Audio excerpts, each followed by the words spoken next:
මේ අයියේ අද ඉමේල්ලගේ තාත්තා රටේ ඉඳන් උල්ලස් තාත්තියක් කියලානේ. ඒක නම් පට්ට රහයියේ. යකෝ ඒ රාමෙන් බං. ඒ මොනවද ඒ අයියේ? යමන්කෝ අයියා ළඟට හදාගන්න.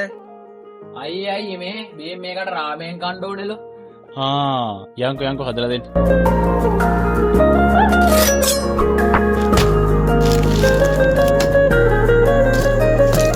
కళ్ళని పట్టుకు వదలనన్నవి చూడే నా కళ్ళు ఆ చూపులనల్లా తొక్కుకు వెళ్ళకు దయలేదా అసలు నీ కళ్ళకి కవలి కాస్తాయే కటుకల నా కలలు నువ్వు నులుముతుంటే ఎర్రగ కందిచిందే నేసెగలు నా ఊపిరి గాలికి ఉయ్యాలలుగుతూ ఉంటే ముంగురులు నువ్వు నెట్టేస్తే ఎలా నిట్టుచబట్టే నిష్ఠురపు విల మెన్న మళ్ళీ కన్న